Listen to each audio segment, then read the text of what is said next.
ગુજરાતના જાહેર જીવનમાં રાજકારણમાં છેલ્લા થોડા દિવસોથી બે નામોની ચર્ચા છે.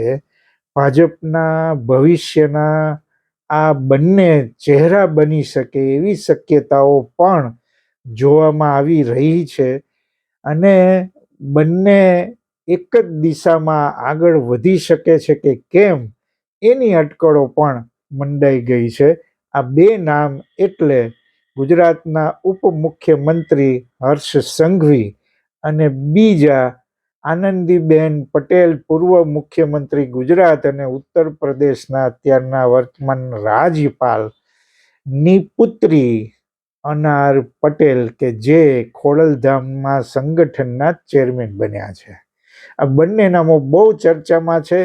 ચર્ચાના કારણો એક સરખા લગભગ છે કે ભવિષ્યમાં આ બંને ગુજરાત ભાજપના ચહેરા બને કે પછી રાષ્ટ્રીય ભાજપ સ્તરે એ બંને તમને જોવા મળે કે કેમ.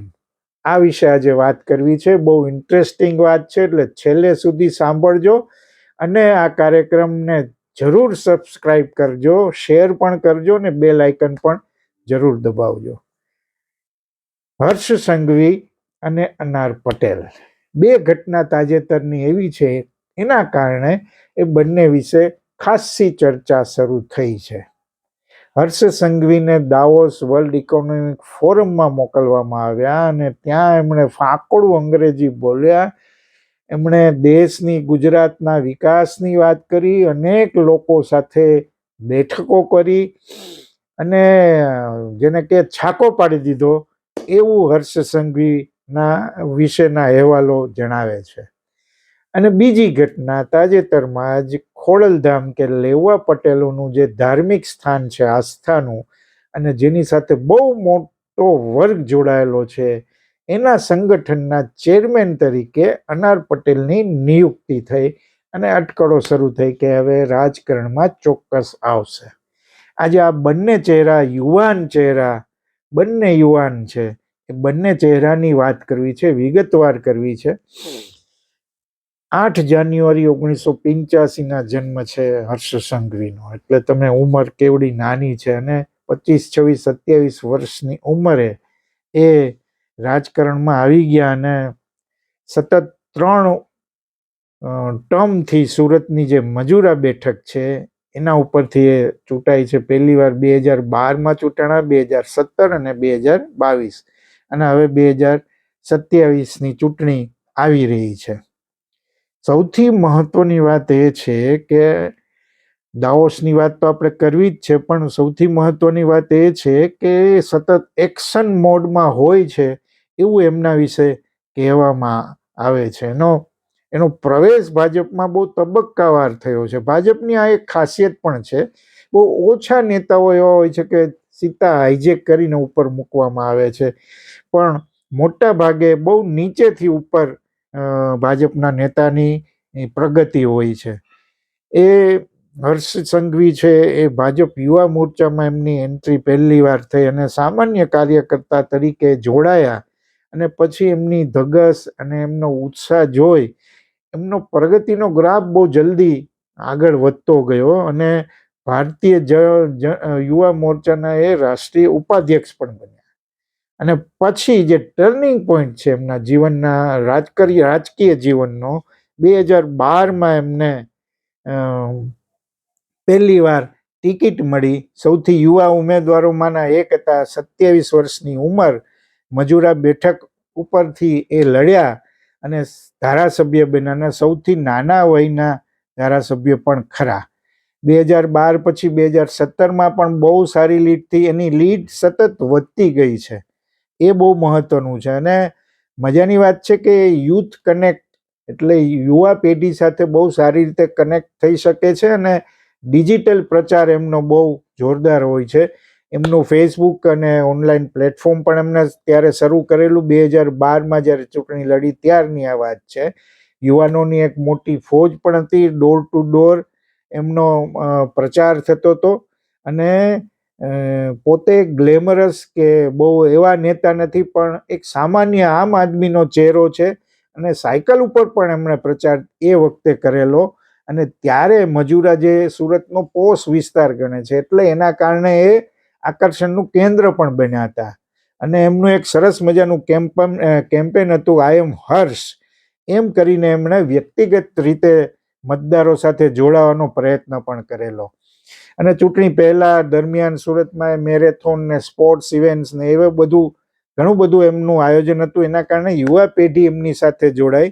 એટલે એમની ઇમેજ એક ફિટ અને એનર્જેટિક નેતા તરીકે ઉપસી આવવાનો એમનો પ્રયત્ન હતો. તમે જુઓ કે 2012માં 71,000 થી વધારેની સરસાઈ એમની હતી. 2017માં એ સરસાઈ વધી 85,000 પ્લસ થઈ અને 2022માં 1,16,000 મતોથી એ જીત્યા. અને તમે જુઓ કે આજે હર્ષ સંઘવી ક્યાં પહોંચ્યા છે. એ ભૂપેન્દ્રભાઈ પટેલના પહેલી વારના મંત્રીમંડળમાં દાખલ થયા. એટલે યુવા જે હતા એમાંના સૌથી યુવાન મંત્રી તરીકે ઉપસી આવ્યા અને ગૃહ રાજ્ય મંત્રી જેવું બહુ મહત્વનું પદ મળ્યું. CR પાટીલની પણ નજીક, બંને સુરતથી આવે એટલે એમને બહુ મહત્વનું પદ મળ્યું. અને પછી એમની જે પ્રગતિ તમે જુઓ ને, કે તમે જુઓ કે ફરી જ્યારે મંત્રીમંડળનું છેલ્લે વિસ્તરણ થયું ત્યારે એમને ઉપમુખ્યમંત્રી બનાવવામાં, ગૃહ મંત્રાલયનો તો હવાલો એમની પાસે છે. આ ઉપરાંત એટલે કોઈને અપેક્ષા નહોતી કે આવું પગલું લેવામાં આવશે, કારણ કે ગુજરાતમાં કોંગ્રેસે ઉપમુખ્યમંત્રીના પ્રયોગો કરેલા પણ ભાજપે ક્યારેય કરેલા નહીં. ગુજરાત ભાજપ માટે લેબોરેટરી ગણાય છે, પણ બીજા ઘણા બધા પ્રદેશોમાં એક નહીં બબ્બે ઉપમુખ્યમંત્રી, 3 મુખ્યમંત્રી, આંધ્રમાં તો 5 ઉપમુખ્યમંત્રીઓ રેડ્ડીના વખતમાં હતા, એ જુદી વાત છે. પણ ગુજરાતમાં આવો પ્રયોગ નહોતો કર્યો અને કરવામાં આવ્યો, કોઈ જરૂર નહોતી. છતાં એનો મતલબ એવો છે કે હર્ષ સંઘવીને ભાજપ મોવડી મંડળ કંઈ આગળ લઈ જવા માંગે છે. આ આગળ શું છે એની પણ આપણે ચર્ચા કરવી છે. અને તમે જુઓ કે જ્યારથી એ ગૃહ રાજ્ય મંત્રી બન્યા એ પછી એ ગુજરાતમાં ક્રાઇસિસ મેનેજર તરીકે એમની છબી છે ને એ મજબૂત બનતી થઈ. પછી કોઈ મોટી હોનારત હોય, પેપર લીકની વાત હોય, ખાસ કરીને ડ્રગ્સ, એમણે નો ડ્રગ્સ ગુજરાત એવું અભિયાન પણ શરૂ કર્યું છે. ગુજરાતમાંથી બહુ મોટા પાયે ડ્રગ્સ પકડાય છે. એમાંનો એક માણસ નો ફોટો હર્ષ સંઘવી સાથે હતો અને લોકોએ ટીકા પણ કરી. તો હર્ષ સંઘવીએ જવાબ આપ્યો કે ગુજરાતના ઉપમુખ્યમંત્રી સાથે જેનો ફોટો હોય અને છતાંય એ પોલીસ એને પકડે, એ તમારે એ અણસાર સમજવા જેવો છે. આ બહુ મહત્વની વાત છે. એટલે કે એમણે પોતાની જાતને એક રાજકીય નેતા તરીકે, મંત્રી તરીકે ધીરે ધીરે કરીને ડેવલપ કરી છે. CR પાટીલનો એમની ઉપર પડછાયો થોડો ખરો, પણ એ એમના ગોડફાધર છે એવી છાપ એમને ઉપસવા દીધી નથી. જ્યારથી બન્યા ત્યારથી ભૂપેન્દ્ર પટેલ મૃદુ અને મક્કમ મુખ્યમંત્રી ગણાય છે, પણ મૃદુની વાત સાચી છે, મક્કમ વાળું જે પાસું છે એ લગભગ હર્ષ સંઘવીએ એ પાસાને મજબૂત બનાવ્યું છે. એટલે એ એનર્જેટિક એમની જે છબી છે ને, સૌથી મહત્વની વાત એ છે કે વડાપ્રધાન નરેન્દ્ર મોદી અને ગૃહમંત્રી અમિત શાહના એ વિશ્વાસુ છે. બંને જણાના વિશ્વાસુ હોવું એ ભાજપના આજના યુગમાં બહુ મહત્વનો મુદ્દો ગણાય છે. નહીતર તમે જોયું કે ભૂપેન્દ્ર પટેલની પસંદગી થઈ ત્યારે કોઈને ખબર નહોતી કે ભૂપેન્દ્રભાઈને મુખ્યમંત્રી બનાવવામાં આવશે.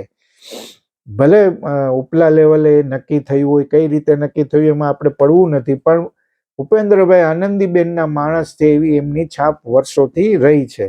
અને અમિત શાહના ઉમેદવાર આ હશે ને એવી બધી ઘણી અટકળો ત્યારે થઈ હતી, પણ આનંદીબેનનો હાથ ઉપર રહ્યો એમ ગણવાની આ વાત, એમ ગણવાનું આપણે જોયું. બધાએ અખબારી અહેવાલો હોય, નિષ્ણાતો હોય, બધાએ કહ્યું કે આનંદીબેનનો હાથ ઉપર રહ્યો છે. પણ સાચી વાત એ છે કે મંત્રાલય એટલે સચિવાલયમાં જે મુખ્ય નિર્ણયો થાય છે એની પાછળનો ચહેરો હર્ષ સંઘવી છે. મોટા ભાગના નિર્ણયોમાં એમની ભૂમિકા બહુ મહત્વની હોય છે. એવું માનવામાં આવે છે. તમે સચિવાલયમાં જાઓ તો તમને અત્યારે તો આ ફીલ થાય અને થાય. એટલે હવે મહત્વની વાત એ છે કે એને ઉપમુખ્યમંત્રી શું કામ બનાવવામાં આવ્યા. બીજું, દાવોસમાં વર્લ્ડ ઇકોનોમિક ફોરમમાં હર્ષ સંઘવીને મોકલવામાં આવે એવું માનવાને જલ્દી કારણ નથી કોઈ. અને જે વિપક્ષના કેટલાક નેતાઓ એને ધોરણ 8 પાસ કહે છે, એનો જવાબ હર્ષ સંઘવીએ દાવોસમાં આપ્યો એમ ગણી શકાય. જે ફાકડું અંગ્રેજી એ બોલ્યા ત્યાં વિશ્વના કેટલાય નેતાઓ વચ્ચે અને વિશ્વના કેટલા દેશોમાંથી આવેલા લોકો સાથે એમણે મીટિંગ પણ કરી અને એમણે અધિકારીઓને એમ પણ કહેલું કે કોઈ પણ મને મળવા માંગતો હોય હું રાત્રે 12 વાગે પણ મળવા તૈયાર છું. અનેક બેઠકો એમણે લીધી અને ઘણી બધી એમાં એમઓયુને પ્રગતિ થઈ. ગુજરાતનું ગ્રોથ એન્જિન, દેશનો મોદીની લીડરશિપ નીચે વિકાસની વાતો એમણે બહુ સરસ રીતે ત્યાં રજૂઆત પણ કરી અને છાકો પાડી દીધો એમ કહેવામાં આવે છે. આ બહુ મહત્વનો મુદ્દો છે સાહેબ, કે આટલી નાની ઉંમરમાં 85માં જેમનો જન્મ છે એટલે તમે ઉંમરની ગણતરી કરી લેજો. આવા યુવા નેતાને દાવોસનું પ્લેટફોર્મ આપવામાં આવે અને ત્યાં એ બહુ સારી રીતે પરફોર્મ કરી શકે એ બહુ મોટી વાત છે. અને સૌથી મહત્વની વાત એ છે કે જૈન છે એટલે જ્ઞાતિના સમીકરણોના કારણે પણ એમને આ પદ મળ્યું છે એવું માનવાને પણ કોઈ કારણ નથી. વિજય રૂપાણી પણ જૈન હતા અને મુખ્યમંત્રી બન્યા, પણ એની પાછળનો ઇતિહાસ પણ ઘણો બધો છે, એમાં આપણે અત્યારે પડવું પણ નથી. પણ તમે જુઓ કે દક્ષિણ ગુજરાતનો દબદબો CR પાટીલના કારણે બહુ વધ્યો હતો અને એનો ભાગ એક હર્ષ સંઘવી બન્યા હોય એવું આપણે માની પણ લઈએ. પણ આજે તમે જુઓ કે સૌરાષ્ટ્રને વધારે મહત્વ આપવું પડ્યું છે. ભલે રાજકોટમાંથી કોઈ મંત્રી બન્યું નથી, એ જુદી વાત છે, પણ એવું લાગે છે કે જે રીતે હર્ષ સંઘવીને પ્રોજેક્ટ કરવામાં આવે છે એનો મતલબ કે ભવિષ્યમાં એમને કોઈ મોટી ભૂમિકા સોંપવાની તૈયારી અત્યારથી શરૂ થઈ છે. ઉપમુખ્યમંત્રી બનાવ્યા ત્યારે પણ આ અટકળો શરૂ થઈ હતી કે 2027માં ચૂંટણી થાય અને ભાજપ ફરી સારી રીતે ચૂંટાઈને આવે તો હર્ષ સંઘવી મુખ્યમંત્રી પદના ઉમેદવાર ગણાય કે નહીં. આ અટકળો શરૂ થઈ એ જ હર્ષ સંઘવીની પ્રગતિની નિશાની અથવા તો એનો બોલતો પુરાવો તમે ગણી શકો. નથી એ પટેલ, નથી એ OBCમાંથી આવેલા, એટલે એ રીતે તમે સમીકરણો માંડો તો હર્ષ સંઘવી મુખ્યમંત્રી બની જ ન શકે. પણ એમનું જે પરફોર્મન્સ રહ્યું છે અત્યાર સુધી, ઘણા એમની સાથે વિવાદો પણ જોડાયેલા છે, જુદી વાત છે, પણ ડ્રગ સામેની લડત હોય કે બીજા કોઈ કિસ્સાઓમાં, અને જે એમની સ્પષ્ટ વાત કરવાની પદ્ધતિ એ છે, અને છેલ્લે દાવો સુધીની જે આપણે વાત બધી કરીએ, આ બધું તમે જુઓ તો એના કારણે એમને ગ્લોબલ એક્સપોઝર મળ્યું છે સાહેબ. વિશ્વભરના નેતાઓ, ઉદ્યોગપતિઓ, અર્થશાસ્ત્રીઓ જ્યાં ભેગા થયા હોય અને ત્યાં હર્ષ સંઘવીને મોકલવામાં આવે તો એનો મતલબ કે ભાવિ નેતા તરીકેની એમની ગ્લોબલ ઇમેજ ઊભો કરવાનો આ પ્રયાસ છે. એમણે ગુજરાતમાં રોકાણ આવે એ માટેના પણ પ્રયત્ન કર્યા અને ગૃહમંત્રી તરીકેનો એનો અનુભવ તો છે જ, પણ એ આર્થિક વિકાસ માટે પણ પ્રયત્ન કરી શકે છે અને હાઈકમાન્ડ એમની પસંદગી કરે છે એનો મતલબ એવો છે કે એમને ગ્રૂમ કરવામાં આવી રહ્યા છે. આનો મતલબ એમ પણ ગણી શકાય કે ગુજરાતના બ્રાન્ડ એમ્બેસેડર, યુવા બ્રાન્ડ એમ્બેસેડર, તમે જુઓ કે છેલ્લા થોડા સમયથી ભાજપે યુવા લોકોને પક્ષમાં, સરકારમાં વધારે સ્થાન આપ્યું છે. જેમ નીતિન નવીન જે ભાજપના પ્રમુખ થયા એ પણ 50 વર્ષની નીચેના છે. હર્ષ સંઘવી પણ 50 વર્ષની નીચેના છે. પ્રશાંત કોરાટ અને એવા કેટલાક સંગઠનોમાં જેમને સ્થાન મળ્યું એ પણ યુવા છે. એટલે એનો મતલબ એવો છે કે હર્ષ સંઘવી તૈયાર છે કોઈ ભૂમિકા માટે અને એમનું નોલેજ પણ જે રીતે જોવામાં મળ્યું છે એ પ્રમાણે. એટલે કે આ શું CM પદ તરફની આ ગતિ છે કે કેમ, આ બહુ મહત્વનું છે. નરેન્દ્ર મોદી અને અમિત શાહ એમનામાં શું જોવે છે એ પણ બહુ મહત્વનું છે. એટલે નાયબ મુખ્યમંત્રી તરીકેની જવાબદારી હોય અને દાવોસ મોકલવામાં આવે એક સંકેત તો છે અને છે જ, એમાં કોઈ સવાલ જ નથી. અને એમણે દાવોસમાં ઓપન એઆઈ માટે ક્રિસ લેયાન સાથે મુલાકાત કરી હતી, એનવીડિયા સાથે પણ એમની વાતચીતો થઈ હતી. એટલે આવા મોટા લોકો સાથે એમની વાતચીત થાય. વિકસિત ગુજરાત @2047 પણ એમણે વિઝન રજૂ કર્યું કે ગુજરાત માત્ર મેન્યુફેક્ચરિંગ હબ નથી, એઆઈ, ડિફેન્સ, સેમિકન્ડક્ટર, ગ્રીન એનર્જીમાં પણ ગુજરાત ભારતને આગળ લઈ જઈ શકે છે. અને સૌથી મહત્વની વાત, ઇન્ડિયા પેવેલિયનમાં એમણે જે સંબોધન કર્યું અને વૈશ્વિક રોકાણકારોને આકર્ષવાનો પ્રયત્ન કર્યો, અને ત્યાં આ જે ગ્રુમિંગની વાત છે એ તમને ત્યાં જોવા મળે છે. અને સતત આ આર્થિક રોકાણ ગુજરાતમાં વધે એના માટેના એમના પ્રયત્નો રહ્યા છે. ને એમની જે શૈલી છે અંગ્રેજી બોલવાની, એની પણ બહુ ચર્ચા થઈ. અને સાદગીથી સ્માર્ટનેસ સુધી આજે બહુ મહત્વનો મુદ્દો છે કે બહુ એમનામાં તામઝામ નથી જોવા મળતા. નરેન્દ્રભાઈ જેમ એમનું ડ્રેસિંગ કે એવું બહુ ખાસ પ્રકારનું નથી હોતું, પણ એમની સ્માર્ટનેસ અને ટેકનોલોજીનો ઉપયોગ, એટલે એમની જે બોડી લેંગ્વેજ હતી એ બહુ મહત્વની હતી. અને નવી પેઢીના નેતાની એમની જે છબી ઉભારવામાં આવી રહી છે, આ બહુ મહત્વનું છે. રોકાણકારો સાથે સંવાદ હોય, યુવા આકર્ષણની વાત હોય, તો આ બધા બાબતોને એક સાથે તમે મૂકો તો તમને એવું લાગે કે ગુજરાતના મુખ્યમંત્રી પદના એ દાવેદાર બનવા જઈ રહ્યા છે આગળ જતા. પણ શું એ શક્ય બનશે? ભાજપમાં કોઈ વાત નિશ્ચિત નથી હોતી. જેના નામ ચર્ચાતા હોય છે એ ઘણીવાર છેલ્લી ઘડીએ બદલી જતા હોય છે ને આશ્ચર્ય પૂરું પાડવા નવું નામ આપવામાં આવે છે, જેમ ભાજપના રાષ્ટ્રીય પ્રમુખમાં બન્યું હતું એમ. એટલે આ એક અટકળોનો વિષય છે. ઘણી બધી વાતો એમાં ચાલે છે કે હર્ષ સંઘવી ભાજપના ભવિષ્યનો ચહેરો છે. આ સાથે બીજું નામ ચર્ચામાં છે એ અનાર પટેલ છે. એ પણ યુવાન છે, આનંદીબેન પટેલના પુત્રી છે, એટલે રાજકીય વારસો તો એમને મળી શકે એ બહુ સ્વાભાવિક છે. હર્ષ સંઘવીમાં એ નથી, પણ અહીંયા એમનો પ્લસ પોઈન્ટ છે. અને પટેલ સમાજમાંથી આવે છે એ ડબલ પ્લસ પોઈન્ટ છે એવું તમે કહી શકો. અને તમે આમ જુઓ તો ખોડલધામમાં સંગઠનના અધ્યક્ષ તરીકે એમને નીમવામાં આવ્યા ત્યારથી આ બાબતની અટકળો શરૂ થઈ છે. જોકે એમને પૂછવામાં પણ આવ્યું કે ચૂંટણી લડશો કે નહીં, એટલે એમણે બહુ સરસ જવાબ આપેલો કે આ બધી તમારા તર્કો છે, તમે ગઈ વખતની ચૂંટણી પહેલા પણ મારું નામ મૂક્યું હતું ને આ બેઠક પણ મને કોઈ ટિકિટ મળી નહોતી. અનાર પટેલનું બેકગ્રાઉન્ડ જરા હર્ષ સંઘવીથી અલગ છે. એ એમનું સામાજિક બેકગ્રાઉન્ડ બહુ મજબૂત છે.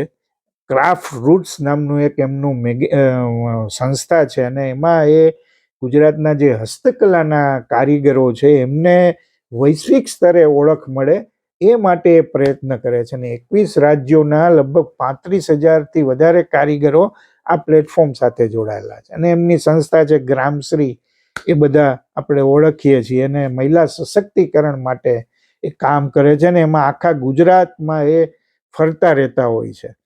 માનો અમદાવાદના સાબરમતી આશ્રમ ખાતે જે ઝૂંપડપટ્ટીના બાળકો અને માનવ સાધના જે સંસ્થા છે એના સહસ્થાપક પણ છે. રિયલ એસ્ટેટ ને બીજા બિઝનેસમાં પણ છે. એમના પતિ જયેશ પટેલની પણ એક બહુ સરસ ઓળખ છે, અને ટોયલેટ મેન ઓફ ઇન્ડિયા તરીકે ઓળખાય છે. જે એમના પિતા શ્રી ઈશ્વરભાઈ પટેલ હતા, એમના આ પુત્ર છે. ને બીએસસી થયેલા છે, એ તો આપણે જાણીએ જ છીએ.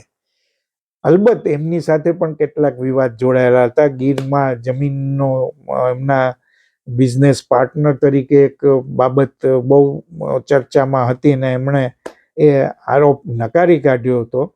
અનાર પટેલ અગાઉ જ્યારે ભાજપમાં જોડાયા ત્યારે ચૂંટણી લડશે કે નહીં એની બહુ ચર્ચા હતી, પણ એ લડ્યા નથી હજી સુધી. પણ ખોડલધામમાં એ સંગઠનના અધ્યક્ષ બને છે, એનો મતલબ કોઈ સંકેત મળી રહ્યો છે. હવે સંકેત કોના તરફથી જાય છે આ બહુ મહત્વનું છે. હર્ષ સંઘવીને પ્રોજેક્ટ કરવામાં આવે છે, એની પાછળ ભાજપનું મોવડી મંડળ છે. નરેન્દ્ર મોદી અને અમિત શાહના એ વિશ્વાસુ છે. અનાર પટેલમાં કિસ્સો જરા બદલે છે. જે ખોડલધામ એટલે કે લેવા પટેલોનું ધાર્મિક આસ્થાનું સ્થાન છે, એનો બહુ મોટો વ્યાપ છે ને એકાદ વર્ષ પહેલા એમને ટ્રસ્ટી પણ એમાં બનાવવામાં આવ્યા, અને જે જમીની સ્તરનું કામ છે, દરેક તાલુકે જિલ્લા ઉપર સમિતિઓ બનાવવી, લોકોને એમાં લેવા પટેલ લોકોને જોડવા, એ બધું કામમાં પણ એ સતત ઇન્વોલ્વ હતા. અને એના કન્વીનરોની નિયુક્તિની જાહેરાત જ્યારે કરવાની હતી અને એ સમારંભ હતો, એમાં એકાએક નરેશ પટેલે, ખોડલધામ ટ્રસ્ટના ચેરમેન છે, એમણે આ જાહેરાત કરી. એટલે જે રીતે જાહેરાત કરવામાં આવી એટલે અટકળો શરૂ થાય, બહુ સ્વાભાવિક છે. અને ખોડલધામનો જે બેઝ છે એ આપણે બધા જાણીએ છીએ ને હવે તો સુરતમાં પણ ખોડલધામ બનાવવાની વાત છે. ખોડલધામની સામાજિક પ્રવૃત્તિઓ બહુ વિસ્તરી રહી છે. રાજકોટ નજીક કેન્સર હોસ્પિટલનું પણ કામ ચાલી રહ્યું છે. અને જે કડવા લેવાની વાત છે, ઉમિયાધામ એટલે કડવા પટેલોનું ધાર્મિક સ્થાન, અમને લેવા પટેલ એટલે ખોડલધામ. આ તમે જે આ બહુ મહત્વનો ત્યાં મુદ્દો છે. નરેશ પટેલ સીધા રાજકારણમાં પ્રવેશ કરતા નથી. અલબત્ત ગઈ ચૂંટણીમાં એમની બહુ ચર્ચા ચાલી હતી, એમના પુત્રની પણ ચર્ચા ચાલી હતી, પણ એ સક્રિય રાજકારણમાં સીધા ક્યાંય ન આવ્યા. કેટલાકને ટિકિટ અપાવી એવી પણ વાતો આપણે બહુ ચર્ચાઓ ત્યારે ચૂંટણી વખતે થઈ હતી. પણ અનાર પટેલની એન્ટ્રી જે રીતે થઈ અને એમને અધ્યક્ષ બનાવવામાં આવ્યા, એનો મતલબ એવો છે કે અનાર પટેલને વાયા ખોડલધામ રાજકારણમાં લઈ જવાની વાત ચાલી રહી છે. જોકે અનાર પટેલે અગાઉ પણ આવી સ્પષ્ટતા કરી હતી કે મેં મારી ક્યારેય કોઈ રાજકીય પ્રોફાઇલ બનાવી નથી ને ખોડલધામ માટે તો મારો ઉદ્દેશ તો એ જ છે કે સમાજ સેવા થઈ શકે. એટલે પણ એમની પાછળનો જે રાજકીય બેકગ્રાઉન્ડર છે, આનંદીબેન પટેલ વર્ષોથી ભાજપ સાથે સંકળાયેલા રહ્યા છે. મુખ્યમંત્રી બન્યા એ પહેલા મોદી સાહેબની સરકારમાં પણ હતા, એ પછી પણ હતા, અને મુખ્યમંત્રી મોદી સાહેબ દિલ્હી ગયા અને એમને મુખ્યમંત્રી પદ મળ્યું. અને પાટીદાર આંદોલનના કારણે એમનું મુખ્યમંત્રી પદ ગયું, અનામત આંદોલનના કારણે. ને તમે સમયની બલિયારી જુઓ કે એ આંદોલનમાં જે મુખ્ય ભાગ લેનારા લોકો હતા, જે ખોડલધામ સાથે પણ સંકળાયેલા છે, અને એ આંદોલનને નરેશભાઈ પટેલ અને બીજા નેતાઓએ મદદ પણ કરી હતી, એ જ સંગઠનમાં આનંદીબેન પટેલની પુત્રી સંગઠનની અધ્યક્ષ બને છે. એટલે આ બહુ મહત્વની વાત છે. હવે મહત્વનો સામાજિક રીતે એમને અનારબેનને બહુ અનુભવ છે. લગભગ 2 થી 3 દાયકાથી એ સામાજિક પ્રવૃત્તિઓ સાથે સંકળાયેલા છે, એટલે એમનો બેઝ બનેલો છે. અને એમાં ખોડલધામ પ્લસ થાય છે. પટેલ વોટ બેંકનો એને લાભ મળે છે, લેવા પટેલ વોટ બેંકનો લાભ મળે છે. એટલે શક્યતાઓ વધી જાય કે 2027માં, અને મહિલા પોતે છે એ પણ એમના માટે પ્લસ પાસું છે. એટલે લેવા પાટીદાર, સામાજિક બેકગ્રાઉન્ડ અને આનંદીબેન પટેલની પુત્રી અને મહિલા, એટલે અનાર પટેલ સાથે આ 4-5 વસ્તુ બહુ સરસ રીતે સંકળાયેલી છે. ને જો નરેશ પટેલ એમણે સંગઠનના અધ્યક્ષ બનાવ્યા હોય તો કોઈ ગણતરી તો હશે, કારણ કે નરેશ પટેલ મોટાભાગે કિંગ મેકરની પ્રતિભા અથવા તો પ્રતિષ્ઠા અથવા તો ઓળખ ધરાવે છે. આનો મતલબ એવો છે કે અનાર પટેલ પણ 2027માં રાજકારણમાં, સક્રિય રાજકારણમાં આવી શકે છે. 2027માં ખોડલધામને 10 વર્ષ પણ પૂરા થાય છે, એટલે એનો પણ બહુ મોટો મહોત્સવ યોજાવાનો છે. પણ ભાજપ પરિવારવાદના મુદ્દે કોંગ્રેસને બહુ ગાળો દે છે, બહુ બધી ટીકાઓ કરે છે. તો અલબત્ત ભાજપમાં એવા ઘણા નામ છે કે જે પરિવારના બેકગ્રાઉન્ડથી રાજકારણમાં આગળ વધ્યા છે. એટલે અહીંયા પણ આ એક મુદ્દો ચર્ચાનો વિષય બની શકે છે કે અનાર પટેલ આનંદીબેન પટેલના દીકરી છે, એમને એટલે રાજકારણમાં પ્રવેશ મળ્યો, એવી ટીકાઓ થઈ શકે છે.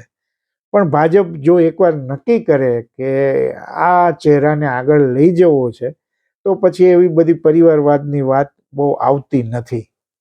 એટલે આ દ્રષ્ટિએ તમે જુઓ કે ભવિષ્યનો ચહેરો ભાજપનો, ગુજરાત ભાજપનો ચહેરો કોણ બનશે એની જે ચર્ચાઓ ચાલે છે.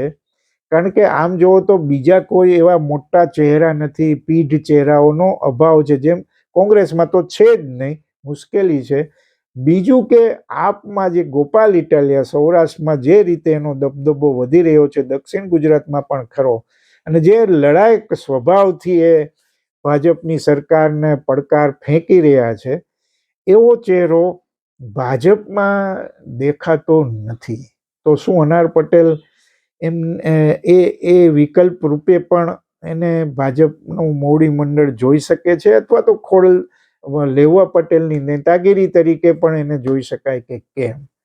કોંગ્રેસ પાસે જિગ્નેશ મેવાણી એક આક્રમક નેતા ખરા, પણ એમનું સ્થાન આખા ગુજરાતમાં ઊભું થાય એવું તો હજી સુધી બન્યું નથી. આ સિવાય ભાજપમાં અલ્પેશ ઠાકોરનો ચહેરો છે, જે ઠાકોર સેનાના કારણે એમના વ્યસન મુક્તિનો બહુ મોટું એમને આંદોલન કર્યું ને ઘણી બધી એમાં સફળતા મળી.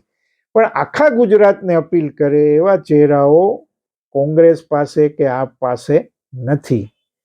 આવી સ્થિતિમાં ભાજપ શું, કારણ કે ભાજપ પાસે પણ એવા બહુ ચહેરાઓ નથી, એવી સ્થિતિમાં હર્ષ સંઘવીને પ્રમોટ કરવામાં આવે છે, ગ્રુમિંગ કરવામાં આવે છે, તો શું એ 2027નો ભાજપનો ચહેરો બની શકે?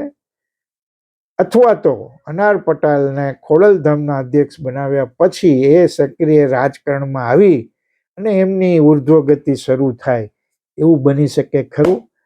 મને લાગે છે અત્યારથી આ બે સવાલો ઉપર ચર્ચાઓ શરૂ થઈ ગઈ છે. જવાબ આપણને અત્યારે મળવાનો નથી, એ તો 2027ની ચૂંટણીના પરિણામો પછી મળશે, એ નક્કી છે. પણ ત્યાં સુધી આ બંને યુવા ચહેરાઓ માટે ચર્ચાઓ ચાલવાની. આભાર, ફરી મળીશું.